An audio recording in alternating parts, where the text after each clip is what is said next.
السلام عليكم صاحبي على سعود وهذا maanta halkan waxaan kaga hadlayaa muuqaalo dhowr ah oo ah dhacdooyinkeenii horeen kugu socday saad u saarjideen inta channelka ku xiran hadii aad channelka cusub tahay inta aan muuqaalka guda gelin subscribe naga ilaawin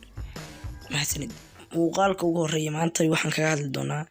qofka halka ordaya aragtida wuxuu rabaa in uu dhaafo gaariga kan balse may noqon oo intuu baqay oo argagaxay ayuu ku hor dhacay xeerkii gaariga in la iska fiiriyana wuu jabiyay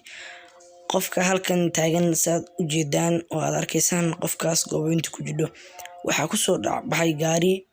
dhacdo wax ku dhaceen oo soconayay laakiin si uu ka badbaaday oo ka soo cararay gawaaridana way isku burbureen oo shil weyn ayaa ka dhacay meeshaas saad u jeedii halkan ninkan wuxuu garaacayaa shaaga cagafta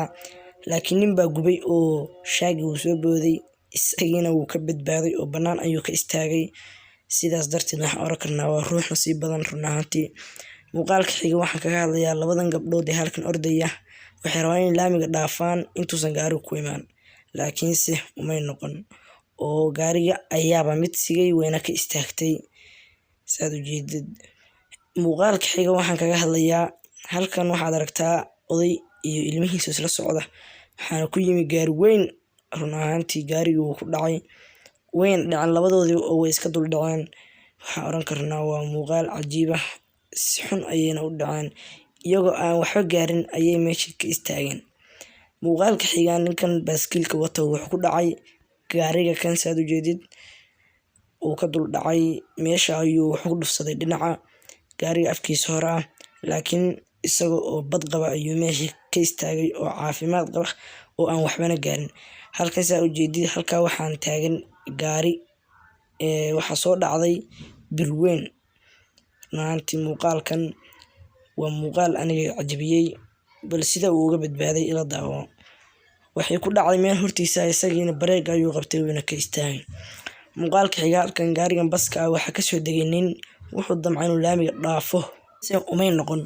oo gaarigii weynaa ayuu ku dhacay run ahaantii wuuna ka badbaaday oo isaga oo caafimaad qaba ayuu dhaafay muuqaalka xiga halkan waxaa fadhiya laba qof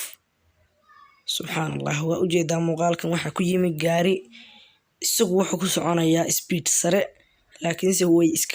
iskaga carareen oo dad digtoon ayay ahaayeen wayna ka kakaceen meeshii wayna ka dhaqaaqeen